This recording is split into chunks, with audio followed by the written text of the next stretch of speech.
Hello, good morning, good afternoon, or good evening, depending on where you're joining from today. Thank you for joining our weekly live stream to cover topics related to digital transformation. Today, we're going to cover a topic that is really exciting for me to chat about. And hopefully, you enjoy it too. This is a really interesting and can be a complex topic, very interesting topic for sure. And that topic is breaking silos, ERP success across complex organizations. So, we're going to talk about how to handle multinational and complex and diverse multi-business unit sorts of organizations, some of the nuances and complexities that are unique to those types of organizations, and we'll talk about some of the trade-offs and pitfalls along the way as it relates to that. So I'm excited for our guest, who I'll introduce here in just a moment. But before I do, just a real quick introduction of me. My name is Eric Kimberling. I'm the CEO at Third Stage Consulting, and we're an independent consulting firm that helps clients throughout the world reach the third stage of digital transformation success. So we help them with their digital strategy, their software selection, as well as their implementation planning, and then implementation program management and change management as well. So it's a little bit about me and what our company does. This interview that we're doing today, this live interview, is going to become part of our weekly Transformation Ground Control podcast. So we do these core interviews live every Tuesday, and then we edit it, we add more content to it, and then we release it as a formal podcast episode that streams to all different sorts of platforms, audio and video. And you can find those past episodes at transformationgroundcontrol.com. You can also subscribe to the podcast at that same website. So check out transformationgroundcontrol.com when you get a moment. And then last but not least, we are going to have I've got a list of questions I'm going to start with for our guests, but I encourage you all to chime in and provide your questions and comments along the way. That's what makes it a lot more fun. If there's anything you want to ask our guest or any comments you want to make as it relates to what we're talking about, we'd love to hear your feedback.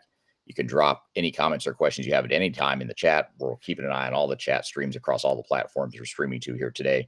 So we'll see those questions as they come in. And speaking of the chat, if you don't mind, in the meantime, just drop in the chat what city and country you're joining from. We tend to draw a global audience, so always love to see where everyone's joining from here today. And I believe our guest and I today are on different continents due to travel and whatnot here this week. So I'll share in a moment where I'm from. I'm from Denver, Colorado, I'm in London, UK right now. I'm not living here, but here for business, and based in Denver. So love to hear where you're all joining from too in the chat. And you can use that same chat to ask questions. So again, all that being said, today's topic, breaking silos, ERP success across complex organizations. Today's guest is actually a past client of Third Stage, Walter Kolodziey. Thank you for being here today, Walter. Well, thanks, Eric. I appreciate the opportunity and look forward to the dialogue today. A little background about myself, as Eric mentioned. I'm an IT executive at heart. You know, I've been in the industry for more years than I actually should admit to. I've been across multiple verticals: the healthcare industry, distribution, manufacturing, software development. Spent a lot of years in the software development side. My roles have been multifaceted, all the way from just at the director level, operations, to senior executive, CIO, VP of IT across these different verticals. Some of my strong points, I believe, are the ability to bring people together, bring organizations together, parts of organizations to focus on a single goal. Most of the time, those single goals are across different business units, different geographical units, different cultural units. One of the things that you'll hear from me a lot today is culture and sponsorship. It's really important when you're doing any type of change, so to speak, and not really just an IT change or a technology change, but any type of business change, is focus and understand your cultural differences, especially when you're looking at different geographical locations. I've spent a lot of time with organizations that have multiple units across North America, specifically up into Canada, down into Mexico. And you would think that specifically with Canada, forget all the communication and all the stuff you hear now about tariffs and stuff, but just in general, the people are different, even though we interact, they speak English, speak French, but their cultural differences are significant when you get down into the nitty gritty. What I like to share with my people when I'm working with them is make sure that we focus on that, as I mentioned, but we also focus on communications, not just downstream to the staff who's doing the work, but upstream to the sponsorship and leadership. Whether anybody on this podcast is one of those sponsors or one of those on the governance boards to help drive some things, it's tremendously important that you have a very, very strong communications plan in your project plan. It's probably, I've told people, it's probably the most difficult piece of it. It's important to understand what's happening at the organizations that you're, the business units within an organization that you're trying to transform or change. But if you can't communicate and get people on board, you'll start losing the team, the project, the people, and everything along those lines. As Eric, I've listened to a lot of the podcasts that he's done or just his communication, and we all know that a very high percentage of ERP or software business transformations, migrations, implementations, pick your poison, fail. And I've come to find out, I've just very close to one that's just failed, in fact, from the outside as a observer and a consultant, that the reason why they failed is because of executive sponsorship and communications.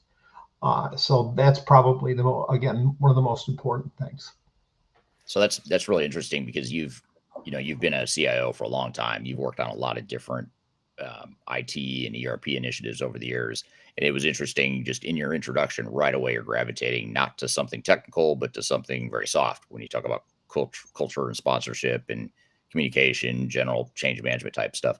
What got you there? I know you said you listened to this or to my podcast and my stuff, but there has to be something in your experience that led you there, and kind of what makes that top of mind for you based on your experience? Well, as I mentioned, failure, and failure hurts, because especially if you're vested in something and you believe you're doing a great job, but sometimes things are out of your control per se, because you can build the best plans you want, and whether it's take any one of the phase of a project plan, and I'm old school when I listen to that. When I talk about that stuff, there's certain things that you need to do and you need to manage. And it took me a while to understand how important communication was. Again, not just to the sponsors or the executive team that's charged you with doing this, but across all facets of the organization. And just a key point is communication is important not only to just the team and the people involved in the project and in the transformation, but also to the people outside of it, the everyday people who are only going to be affected by the end product. They're not involved in if you take a manufacturing facility, there's a lot of people on the lines that are doing the manufacturing or distribution or warehousing that aren't really part of the transformation or project. But it's important to have a communication plan to be able to let them know what the status of things are also. Because when you start, what I found, and it's happened to me before, what I found is when you don't communicate with at that level, a lot of the uprising comes from the people who don't understand really what's going on. It's just like in your personal life. If you're not communicating with your family, friends, peers, so to speak, they make assumptions on things, and then they make bad assumptions sometimes because they're not fully versed in it. As far as the cultural differences, and Eric and I had this conversation a month ago or so about one of the groups that I worked with. It was a company built on acquisitions. Okay. And the acquisitions, and I don't mean this any type of negative connotation at all, but the acquisitions were primarily mom and pop type shops in the manufacturing space. And it took a while. It took a while for us to really grasp the fact that some of the people that critical people in some of these business units, manufacturing plants, and I'm talking smaller ones, maybe 40 people at the plant or not, but they've been doing what they've been doing for 10, 20, 30, 40 years, and they've been doing it a certain way. Now you're coming in as an outsider.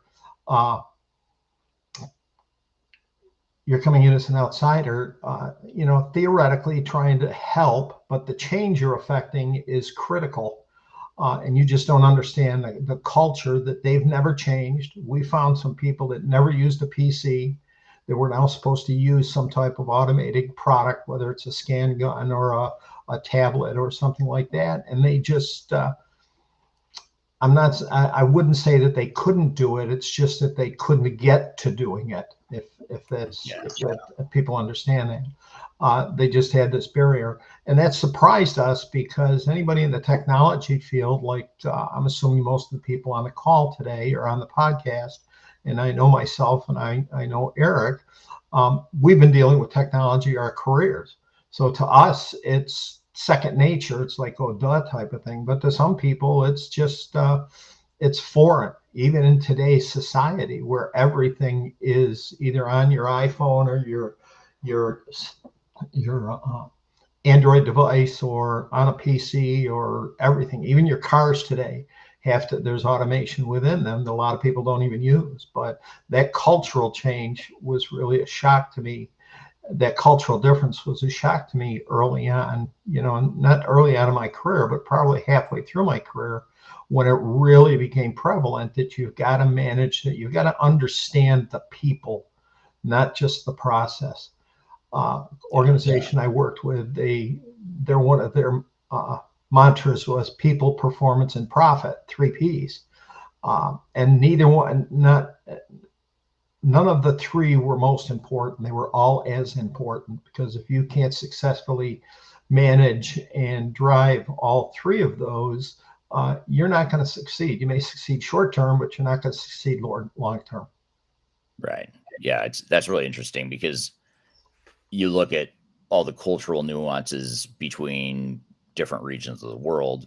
It's probably the most obvious one: different languages, different home cultures that people are growing up with. But then even within the same regions, within the same industries, very similar companies, otherwise, you could still get pretty significant cultural differences. And certainly in the case study or the use case you're talking about that you and I worked together on, there was a lot of that where there was just different nuances from the acquisitions, not only regional or geographic based cultures, but just like you said, mom and pop mentalities versus big corporate performance driven mentality. Those are 2 different cultures. And one of the important things along those lines, and you sort of, you've touched on it a little bit in either one of our conversations or earlier today, is the sponsorship or the governance, who's running the whole thing.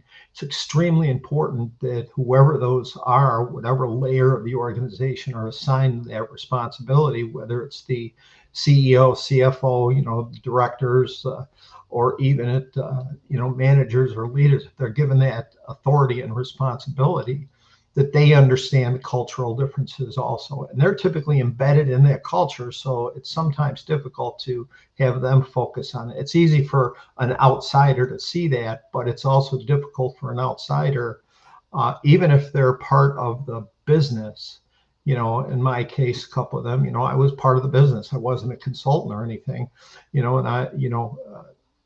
I'm not one to say that IT should be running a large, and running is a big, sort of a nebulous term, but running a large transition like this, I think it needs to be somebody outside of the group, but they need to be able to communicate and support the changes and support those changes throughout the implementation change, whatever you want to call this. Right. Yeah. Yeah, that's super Super interesting. I want to come back to another follow-up question on that in just a second. But first, I want to turn to the audience real quickly and just say hello to some people that have chimed in here. Connor from LinkedIn says, "Hey, Eric, glad to join." We have see Darian joining from LinkedIn. Thank you for being here. Darian's excited for the conversation. We've also got Mohammed joining from Iran. Kuldeep joining from UK. Hello, thanks for joining here today.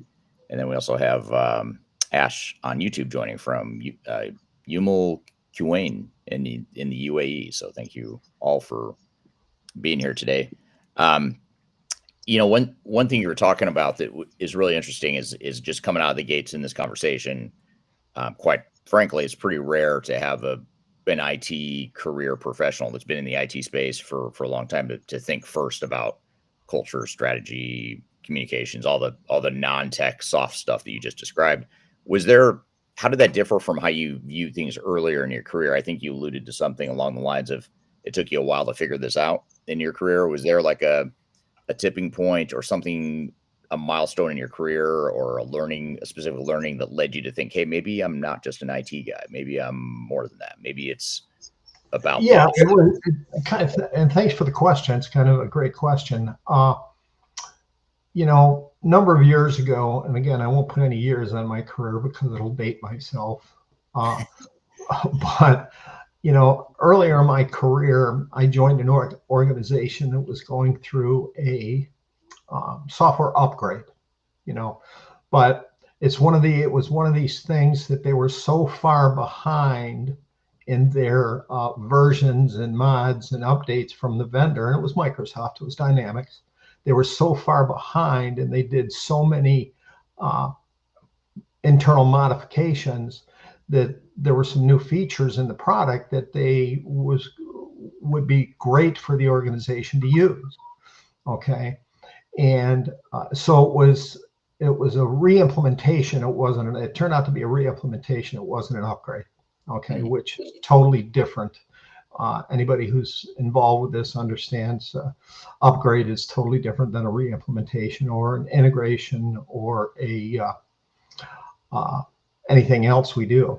And I was brought on to do the upgrade because of some past experience I had, and it was very, very clear to me relatively soon. And I had an advantage in this organization because I had a close friend of mine who had actually worked for me previously at a different company that was running one of the business units. Okay, and he was an IT professional that transitioned into operations management.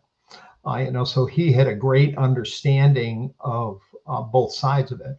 And we were struggling when I first came on just to, not me personal, but the project was struggling just because of the reluctance and the understanding of the staffs that we're not changing software, so why are we changing anything, if that makes any sense? They just couldn't get under the understanding that they would need to change business processes and change business practices, not just change the look of a screen or the way something like that, because of the features and functionality. And there was a lot of reluctance there. And it wasn't that they didn't know the software, or they weren't technically savvy. It's just that they didn't understand, and the people who had the positions prior to me at that organization always would defer to them on changes. Tell me what you want and we'll make it happen. That drove all the customizations. Similar to the one that Eric and I worked on together. Tremendous amount of internal customizations over the years that to either roll them out or change the process. That's what ultimately was one of their downfalls, if there was a downfall, was that. So it was the issue of just asking the people what they wanted, but not giving it to them, working with them on solution sets. That was a culture change. Previously, it was okay. We in IT years ago was saying, okay, here's your software, use it, and we'll help you use it, but you use it the way it is, sort of one of those axioms that I've heard said, we're from corporate, we're here to help. And that makes everybody run out of the room and with their hair on fire type of thing. But that helped me understand that I had to be a business partner with the units and their cultural aspects. And I had to change my thinking. And I had to help my team change their thinking too, because the majority of them were used to the same thing of, okay, we're going to come in, we're going to talk, and then we're going to design it the way we think it works, and then you're going to use it. Well, that's not how it works today, because a lot of the stuff that we do, and it's a lot of the stuff that is technology proficient today, and then across any industry, I've heard people say that, oh, well, my granddaughter is doing this on her same thing on her iPad at home, and she can do it better and faster. Well, that's the challenge we have moving forward. Is there's so much technology out there, it's difficult to bridge that gap. That there is a better way, and no, you can't just put 100 iPads on the floor and hope they all work together or do the same thing. Yeah, I mean, that's another important cultural dimension too, or a cultural difference that you get in different types of organizations. You just mentioned another one, which is age or demographic of education level. All those things are kind of can be subcultures within the same organization, or different cultures across different companies, different parts of the world. And like I said, even in the same industry, same part of the world, same size company, all that stuff, you could still have different cultures just based on what you just said. One has a younger workforce with different technology, and the other one has an older workforce with AS400 green screen type stuff, and those create and influence the cultures in very different ways. Yeah, and I see, I'm watching the questions that are coming off to the right-hand side here, as you mentioned, and this sort of points to one of the questions. I don't know if I'm going out of line or whatever here. No, I'll pop it on the screen once I see which one you're asking here. Yeah, it's how early in an integration or transformation do you think cultural assessment should happen, and who should own that piece? Leadership, HR, change management. It's a great question. I think that it should happen. This is the easy way out of it. It should happen as early in the project as possible. But it should be part of the project plan. It should be just as you're going out and interviewing from an operational standpoint, how the widgets are made, how the software is developed. You should be having interviews with selected people throughout the organization, and just try to understand through the affected part of the organization, and just try to get to know them, so to speak. I'm a proponent of, when you build a project team, you use, and I use the terminology best and brightest out of the different functional business units to be part of that project team in some manner. Ideally, you'd like them to be 100% focused on them, but most businesses can't afford or will not afford. That's two different answers: cannot and will not afford to pull their best and brightest out, because the human capital plan for any transformation is important for not only during the project, but what they're going to be doing after the project is done. It's important to have people understand where they're going to be, because a lot of people think that technology is coming in and I'm going to be out of a job. That's not 100% accurate, but it does happen in some instances. But I think, to answer the question, that should be part of the evaluation from an operational and technology current state, how we run things, how we do things, and what we use to do it, to the people that are doing it. And they should be two separate verticals in my area. And as far as who should own it, I think the project team should. My personal opinion is, I think the project team should own it, because they know what questions to run. The other people that you've mentioned here, leadership, HR, change management, they're all critical in the process, because leadership's got to provide the staff that you're talking to for not just the technology evaluation, but the cultural evaluation. They've got to know that they have your support to not do their jobs at times, because they're going to be pulled off the floor to do things. And sometimes, if they're based on piecework or productivity, it could impact that. So leadership has to be supportive of that. HR has to provide, personally, I've asked HR to give me backgrounds on the people who are going to be involved in it, so I understand where they've been in the organization, where they've come from outside the organization, because you really don't, you want to know if you're talking to somebody who has been in their job forever, or somebody who has moved through the organization and had different experiences and understanding of different parts of it.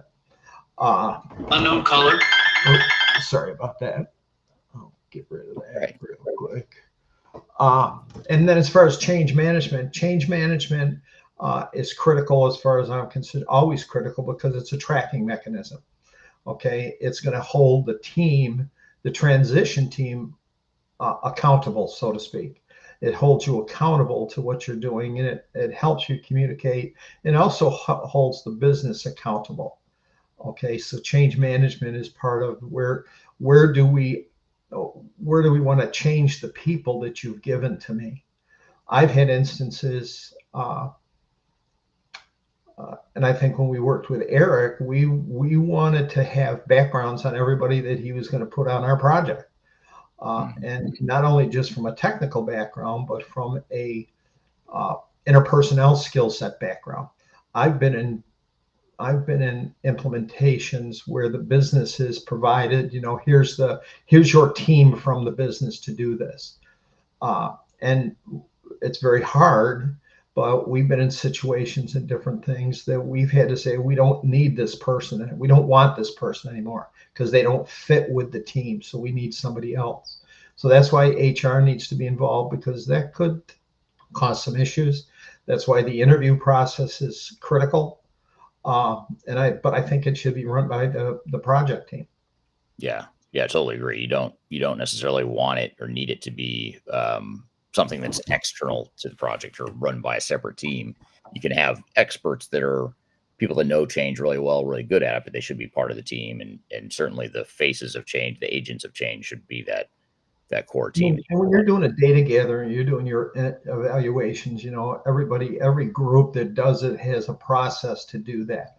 And when I mean group, I mean consulting group, internal, external, however you want to call it, but they all have their methodology. So you want to keep that methodology and that process and the format as similar as possible, from not only just a technical review, but from a human capital review also, so that you're looking at the same formats for informations.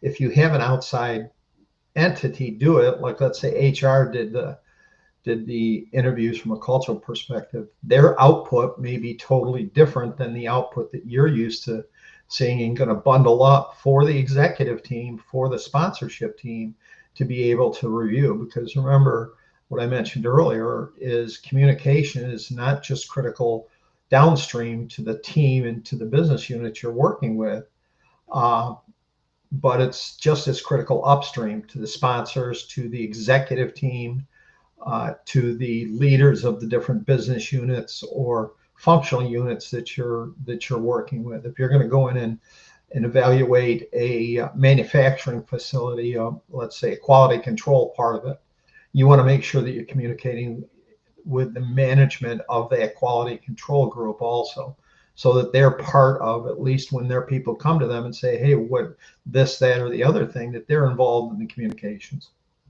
Yeah, absolutely. I wanted to turn to a couple other audience comments and questions here. Fado sends a comment here saying, currently in a complex organization, implementing SAP spearheaded by IT. So thank you for your comment there. Trying not to cover your face there, Walter, but bear with me. I'll be right back with you. And then want to say hello to Mohammed on LinkedIn, saying good morning all. And thank you for being here. Ryan on LinkedIn says good morning all. And one other question I wanted to ask you, it's sort of shifting gears a little bit here, is related to alignment. You talked a little bit about alignment at the beginning of the conversation here, and and I know the project that you and I worked on together, there was issues with alignment, not only culturally, like you've been describing, but also just more sort of the strategies and the overall business needs of the different business units within an organization. What are some of the lessons learned or tips you have for companies that are trying to either ensure that you maintain that alignment, or if you don't have it, you get it up front somewhere before you get too far down the path of trying to attempt a change like this? Well, I think if I understand the question, Eric, it's alignment on the end goals. It's the objective. It's where you want to be at the end of the day, so to speak. And it's critical that that communication can be drafted by the project team or the consulting group or the implementation group, whoever's doing it. But it's got to come from. I've always advocated that it comes from the highest senior level person in the organization downstream, so that they understand that what we're trying to obtain here, what we're trying to drive for, is coming from the top down. It's not from the consulting group, because again, outsiders are typically frowned upon when they're saying, hey, you've got to do it this way. The overall goal and objective alignment is such as we're streamlining parts. We want to make sure that all of our parts are, even though the one business that I worked with manufactured items, bathtubs, for lack of a better way to put it, multiple different acquisitions manufactured them. But as you can imagine, as they were mom and pop shops, each one of the parts were called different things, were numbered different things, even though they were identical, or supplies, a type of steel or a type of epoxy was same thing, even sometimes purchased from the same vendors, but in their business system, they were named different things. So one of the objectives here was to streamline that as much as possible. So from a purchasing perspective, from a ordering perspective, from a sharing of resource perspective, if I called it A, you called it A, type of thing. Now you can do a lot of things with technology nowadays to have cross-identify these things, alternate part numbers, so to speak. But that type of alignment is critical to come from the top down, from a human capital, perspective. But we're going to change some things, change some people's roles and responsibilities, but we're going to try to make that as similar across an organization as possible. And the reason for that is because one organization I worked with had 40 different locations, and some of these locations were difficult to source human capital, source employees, just because of locations. And some of it was pay scale, but some of it was location, in the boondocks, so to speak. But as similar as we had, functions and products, it was easier. It would make it easier in times of need to port people from one organization to another, short-term, long-term, permanent. And if we had that alignment with the staff to understand that, so there's growth for them. There may be a leadership role in Washington State, and I'm in North Carolina, and if there's a leadership role in Washington State that fits my capabilities, it's easier for me to go there and apply for that and try to get there. If there's similarities across the business, even in the names of things or the way we do things. So that type of alignment. But for me, it's critically important to start at the top and come down. And there can be additional communications at different layers of the organization coming downstream. But initially, that communication needs to come from the highest person or the designated highest person in the organization. Yeah. It's a good point. And, in today's day and age of decentralized management and servant leadership and all that, kind of buzzworthy stuff in management school and in management schools of thought right now, it's not quite as cool as it used to be to talk about sort of top down. I don't want to say command and control in a bad way, but sometimes you can perceive that as command and control. It seems like it's not taught in the same prominent way it used to be. But there's something to be said for that approach where you have that clarity of vision at the top. You don't just rely on your hundreds or your thousands or tens of thousands of employees to do whatever they want. You've got to have that sort of clarity from the top. And I think that's the Yeah, nuance that I think gets lost. yeah, and at least from my perspective, you'll always hear me talk about a couple different things, and one that keeps coming up is communication plan. Okay, communication, and communication can and should be able to come from any parts of the team. Okay, as appropriate. Okay, but it's absolutely critical to make sure that the people who are involved, the people who are getting that communication, understand that it's supported upstream just as much as it's supported downstream. And the way that I found that out is that initially in the project, the communication comes from the top. Then it can start to feed its way down to the appropriate areas. But what I've always tried to do is someplace in here, and not on a like, okay, here's the once a month thing from the president of the company, but periodically in there, there's something coming down from the top down that touches on something, some critical milestone or critical event that shows the masses that the executives are still involved. Okay, it's not like they said it once and then we'll never hear from them again because they're busy. And then they're the ones who are going to be complaining that it's not right. So you try to keep that consistent, alignment, is a word that you could use here from the top down that says, yes, I'm involved, I'm listening, I get the communications, and congrats, or this is a great job, or we need to do this better, because again, you've got to communicate both the good stuff and the bad stuff too. You can't just wash it out and say everything's great, because anybody who's been involved in one of these initiatives, so to speak, understands that there's going to be pieces in it that you're going to fail.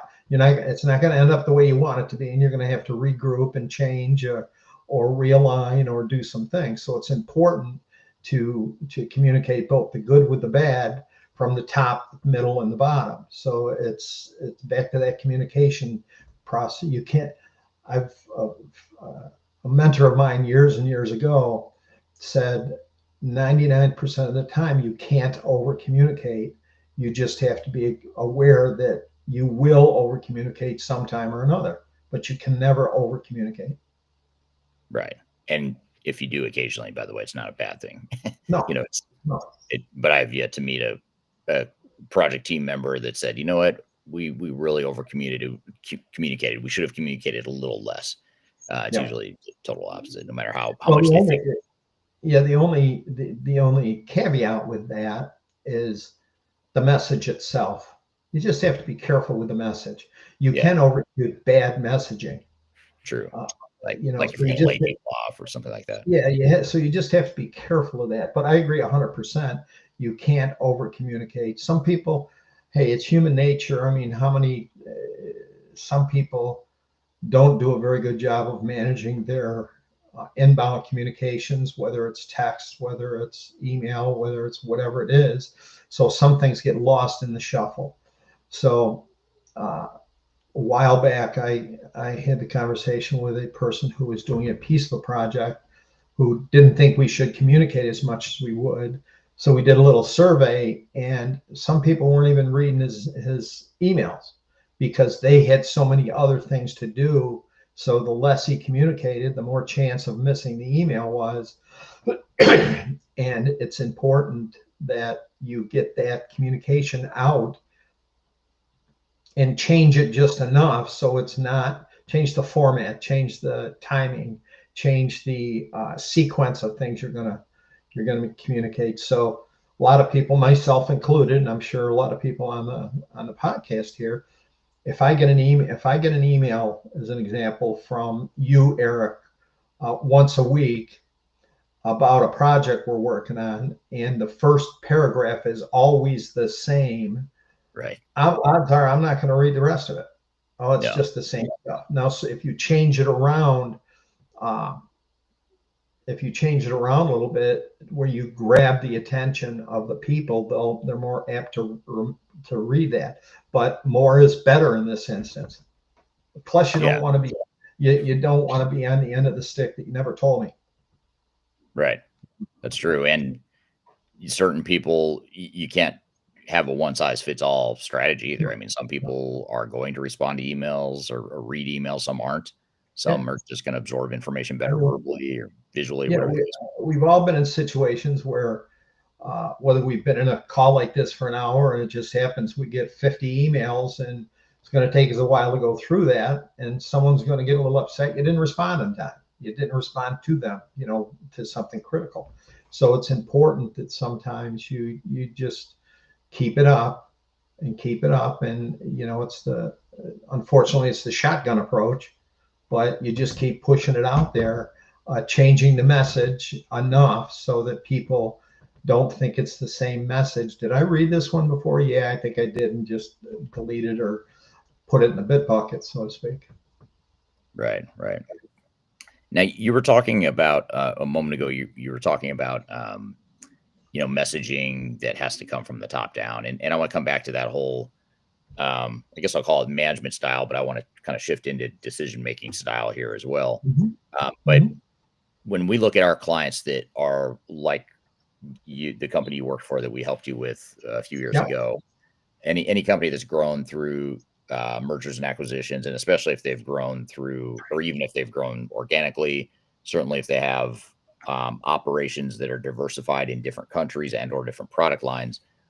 One of the things that we see with a lot of our clients, probably most of our clients in those cases, is that the executives have this utopia vision of how things could be. They think, okay, what if we all start acting like one company, which on the surface sounds great, right? Like, let's act like one company. Let's have one set of part numbers, like you said, or one nomenclature for naming parts. Let's consolidate our suppliers. Let's consolidate our systems. Let's move to a common set of business processes, and think of all the money we could save and how much more efficient we'll be. And, the benefits in the business case usually looks pretty good. But when the rubber meets the road, it's a lot more difficult to do that than it sounds.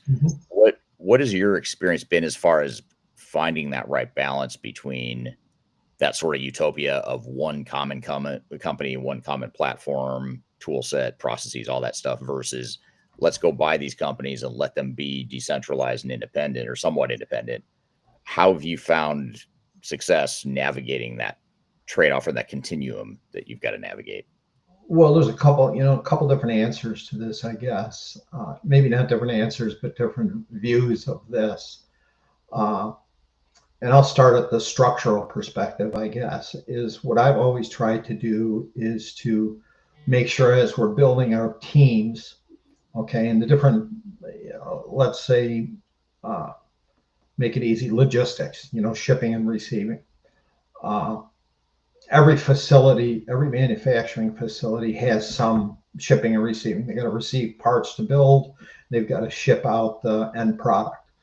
How you do that can be tremendously different based on the culture and the way a company is organized and the way a company is built up and their current technology and their current people. Okay. So one of the objectives is to streamline that and make it efficient as possible. What I found to do is to, when you're building your team from these different locations, I mentioned earlier that we had 40, 50 physical locations. You're not going to be able to bring in 40 to 50 logistic leads and try to understand.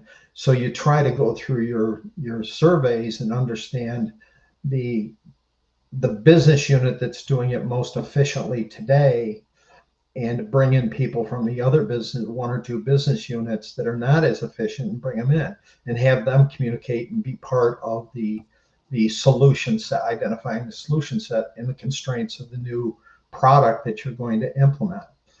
And we found that the best way to do that is to have them hash out a solution set, visit both sides of the equation, so to speak, go to one plant, go to another. And then if they can't agree, which sometimes happens, we don't want to change, you've got in your structure that you should build for your as you're building out your plan, you should have an organizational structure associated with that of responsible who's responsible for logistics, so to speak. Okay. And then drive that change up to that person to help make the change.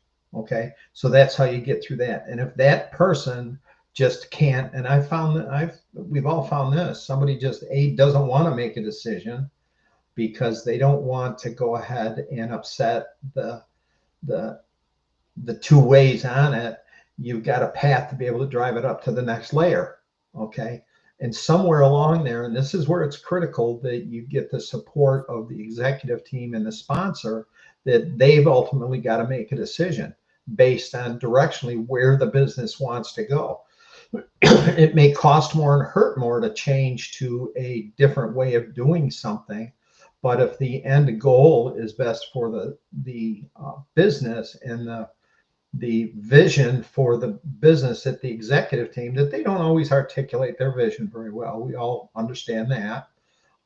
I've done that myself. I'm sure anybody who in a senior leadership role has looked back and said, I could have communicated that a little bit better.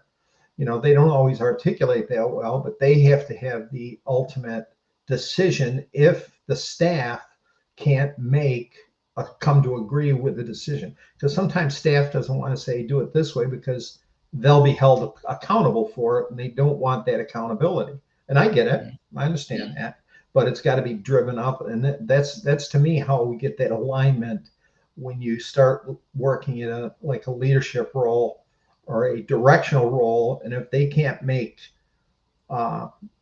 agree on changes or ways to do things, it's got to have a layer to go up, because the consultant group, and I'm sure, Eric, you've been in this many times, myself, even if a consultant group, if I'm part of the organization, I'm not going to be the one to absolutely tell a logistics group, you have to do it this way. I'll help them decide it based on the technology, current state and future state. I'll help them understand the value proposition, so to speak, of doing it a way.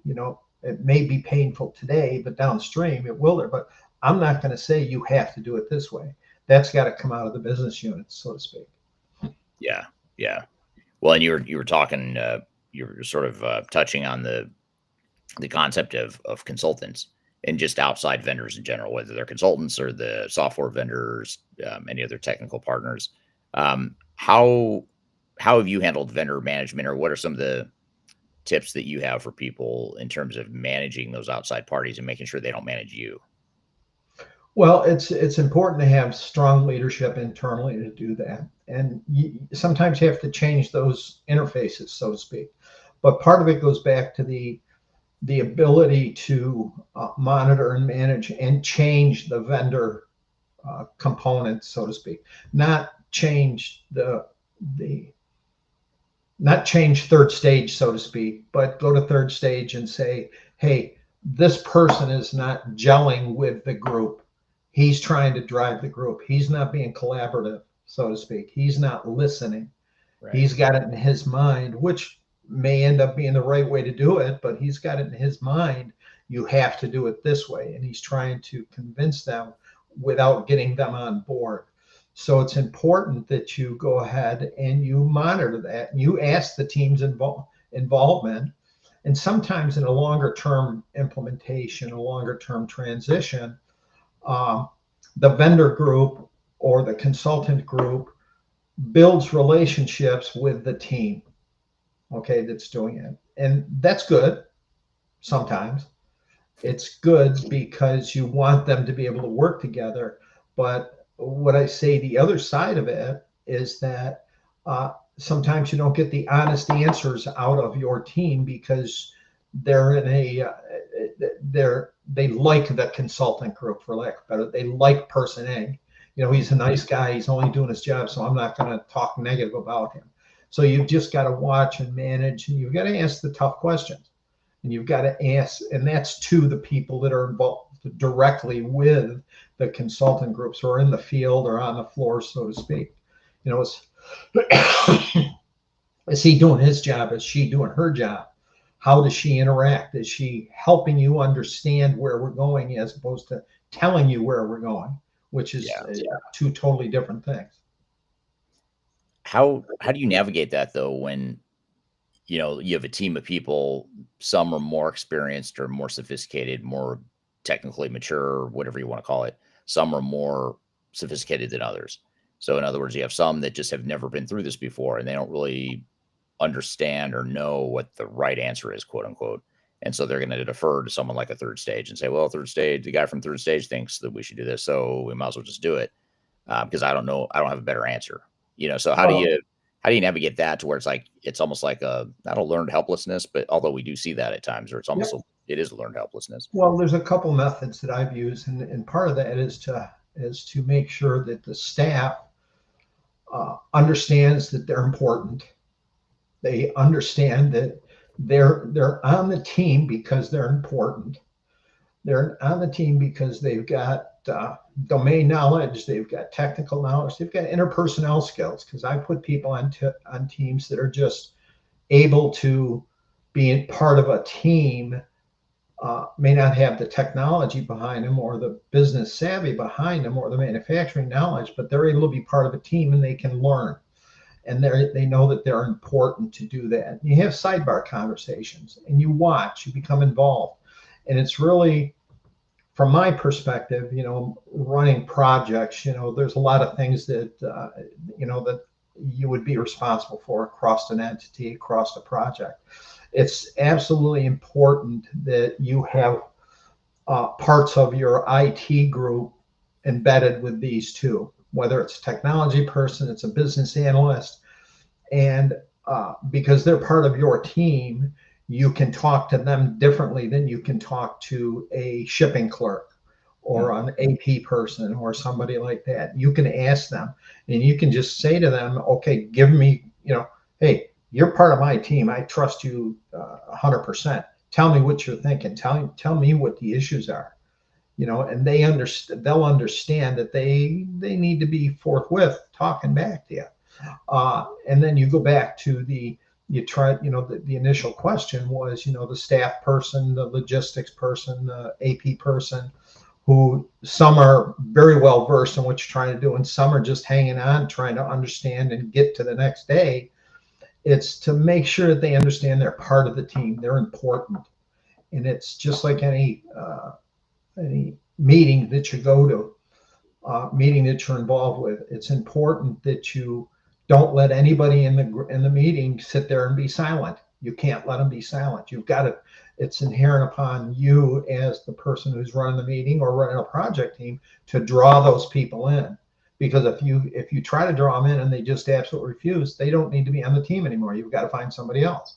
They can't just be there to get out of working, so to speak. So you've got to make sure that they're part of the team. They're important. There's the old axiom again of there's no bad question. Ask a question. There's just the only bad part is not asking the question. So ask questions. Your view on something is something that possibly no one else has thought about because you're important. You're there for a reason. Yeah, that's great advice. It's sort of empowering them, valuing them. In some cases, we've also seen it work to educate them a little bit more up front, so they don't feel like they're experts necessarily, but they don't feel like they're playing catch up as much as right. And it sometimes positions them for the future too, because it's not just a technology future that they have. When you're going through these transitions, anybody who tells you that people's jobs aren't going to change they've got ulterior motives. People's jobs are going to change. That's all there is to it. Some for the good, some for the bad. That's just what it is. But if you have people involved on a project team, let's say from, again, logistics, AP, whatever, you can help them if that's what they want. You can help them position themselves for future opportunities, whether it's a bigger, better role with a new product you're implementing, or a bigger, better role doing something else because they've started to show themselves. they've become, more vocal and more confident in themselves. And it's how you build that backlog of staffing that you're going to need in the future because you're going to lose people during any type of transition. There's going to be people that say, no, I don't want to do this. Sometimes critical people to the organization who've been there a while. I've had people who've been there 10, 15, 20 years, and people thought that the business would fall apart if they left, which is great for the staff. I mean, great for the person, but they just didn't want to change because their job was going to change, and they left. And you need to have people, your I don't like to say it this way, but your B team that's going to step up to be the A team. Right. I'm a proponent of always having A, Bs, and Cs in your organization so that you can grow them, because there's always an opportunity, always positions that only need a C person to do them. Don't need an A person to do a C job. But it's it positionally allows you to put people in those that can grow. And a way you do that is through transition like this. You make sure that they're important. They know they're important. They know that they're part of the team. They're not there just because we needed headcount. Their input is valued. Even if you got to take them aside and talk to them and say, hey, you're not really offering anything. You don't have any ideas. And sometimes that opens them right up. Once it gets one-on-one, it'll open the people right up and say, okay, next time, just bring that up.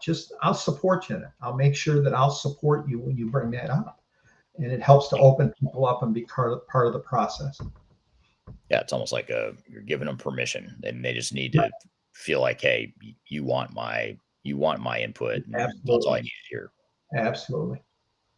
So, if you were just to sort of wrap this all up or bring it all full circle here, if you were advising a company that was just beginning their ERP implementation, I imagine there's many listening here right now that are just early in the stages of the first stages of their project, or they haven't even started yet.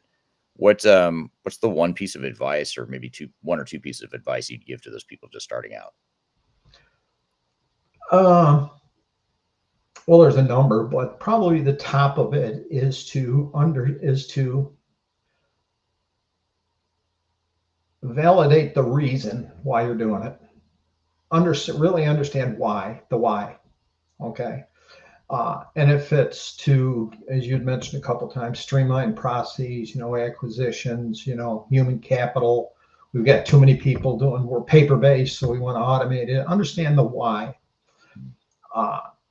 And you need to get that why, not just from you personally, especially if you're on the technology side, because you see things so differently than the business side, most cases, unless you've been in the business units. Technology people tend to get myopically focused on technology. But try to get that from outside your personal view, with interviews with the executive team, possibly with business unit directors, look for pain points. But then also the second point of this is to make sure absolutely you will fail if you don't have executive sponsor that is going to support this through the thick and thin, through the good part and the bad part, because there will be bad parts. There's anybody again who tells you this is all cupcakes and rainbows, it's not going to happen. Okay. Right. There's going to be challenges. You're going to probably take a step back.